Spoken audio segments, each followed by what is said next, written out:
let's get into the room that has been the most talked about group on the offense basically since the dawn of time.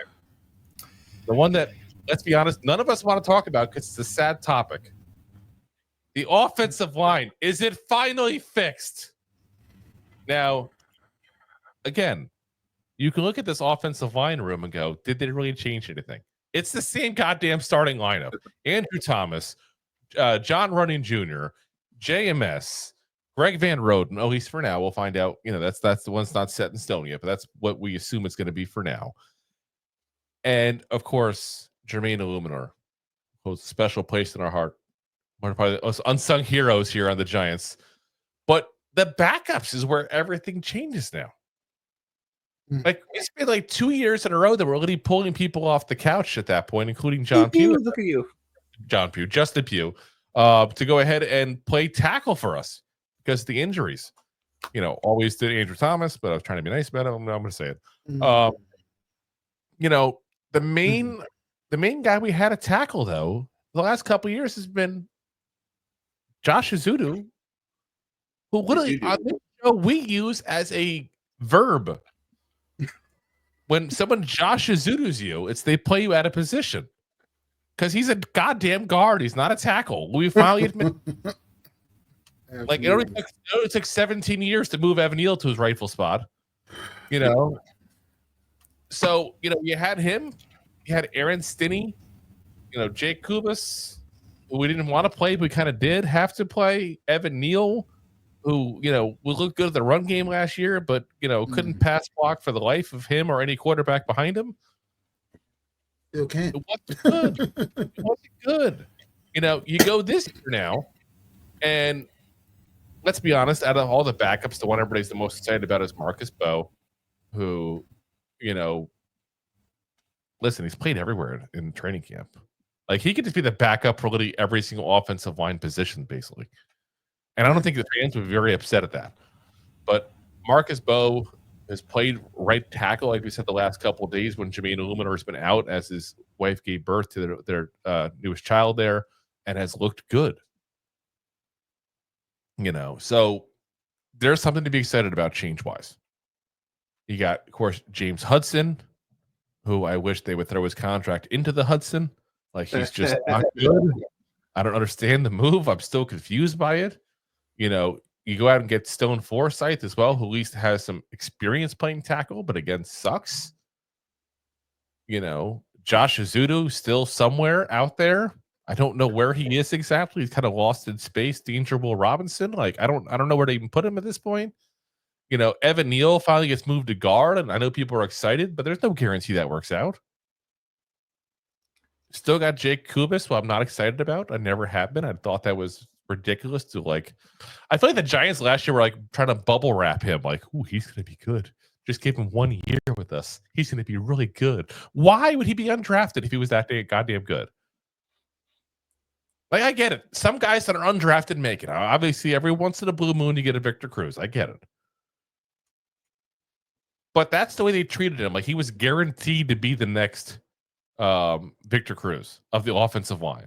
Like the JPP of tight ends back in the day.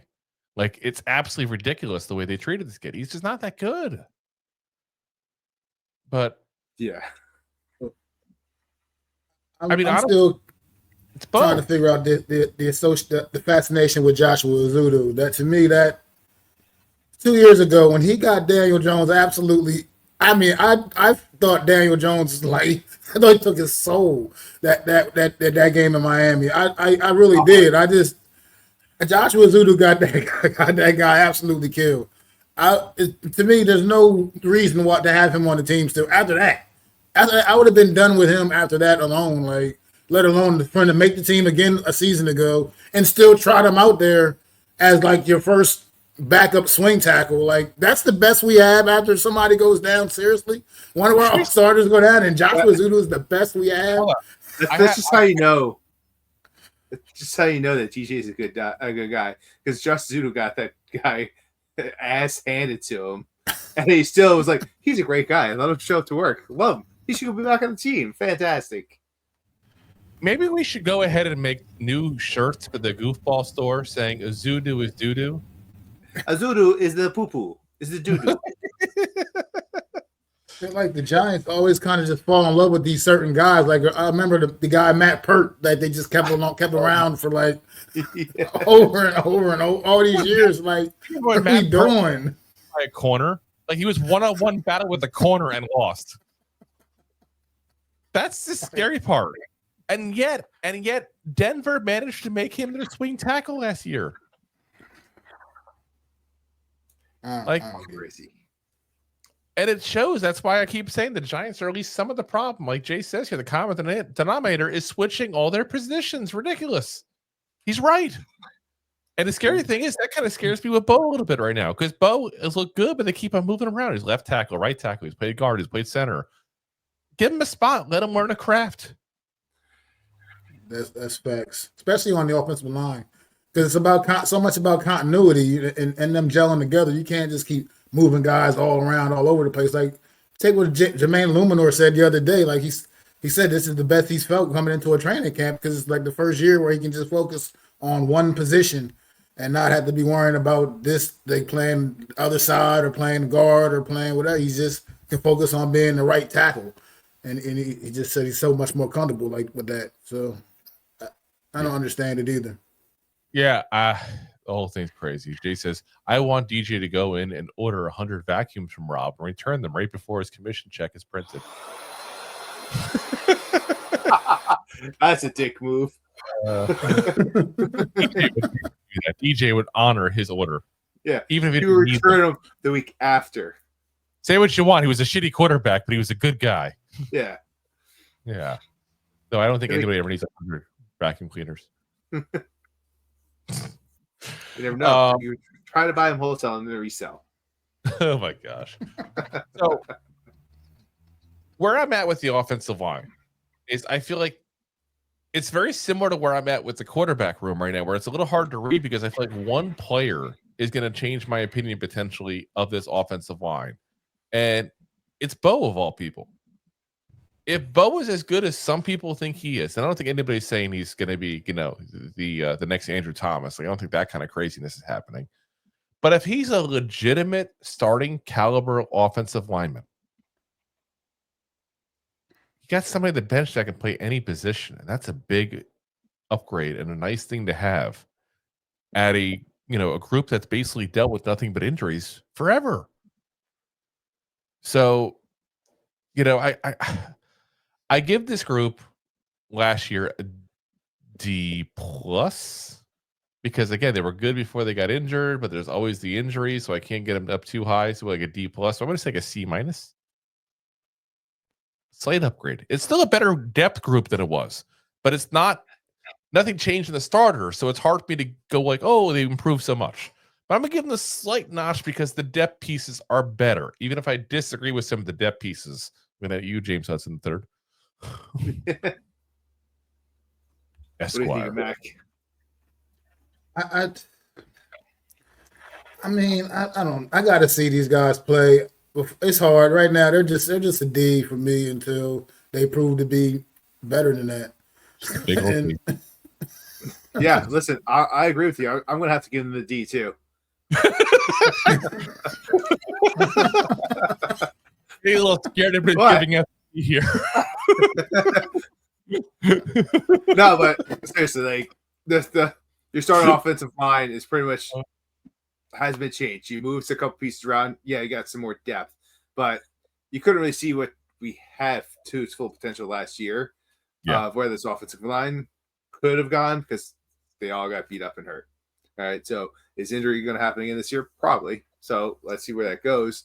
And the depth part of it is where it's going to come into play. Book and tackles says everyone gets one. Oh my gosh. Deb says Priscilla made a difference. And yes, 100%. Like I said, they were much better before all the injuries. My concern of why I can't give them a higher grade, though, is just I don't have any faith the injuries won't happen again, especially to Thomas, the most important player on this offensive line by far, who we still can't get on the field, by the way. So, like, I mean, he was hopeful for week one, his own words. So hopeful. I'm hopeful. I'm hopeful to win the lottery. I know. Me too. I got to be in it to win it, though. Yes, that's the problem. I do break even by not playing. Jay says, I'll feel a lot better if they re-sign Jermaine and Bo can develop. Yeah. I mean, that's honestly the two biggest moves they can make right now. It's not there's an all-pro, center sitting around at home going, I wish the Giants would call me. Like, we got what we got. We got what we got, guys. And then he says, I'm hopeful Goofballs actually starts at 6. Well, we start at 9 first off. Your weird West Coast time will not affect us. It'll be way off. Yeah. Well, that's what it is. He's California. That's why he's doing that. San Diego. We will start one day on time, and that day will be the day that Rob can't make it. Hey, wait. We're on time the other day. Thanks for watching. Like the show? Of course you do, or you would have turned it off by now and not be hearing me. There are plenty of ways to support the show. YouTube is the best place to join us, and we offer memberships there with fun benefits like custom emojis and early access to video clips. Of course, there you can also send super chats and stickers to send one-time support payments. The best way to support the show is to buy these drunk idiots beers at buymeacoffee.com/2giantgoofballs. Along with one-time support payments, there are also monthly plans, so you can continue to help kill their livers each month. You can also show people that you are a goofball by visiting our store at 2giantgoofballs-shop.fourthwall.com. We got everything from shirts, hats, phone cases, funny candles, buttons, stickers, and even a 2 Giant Goofballs towel to dry off your goofballs. Of course, you can always support the show for free by simply hitting the like, subscribe, and share button wherever you are watching or listening to this. Hit the thumbs up on YouTube. Leave a 5-star review on Apple Podcasts. It helps the show tremendously, and quite frankly, the goofballs suck at marketing and need your help to get the word out. Thank you for being part of the Goofball Army and for taking the time out to support the show. If you like that clip, then you will love the full episodes too. Find us on your favorite podcast app and look for us on all your favorite social media platforms. Thanks so much. Please, I'm begging you. Please subscribe.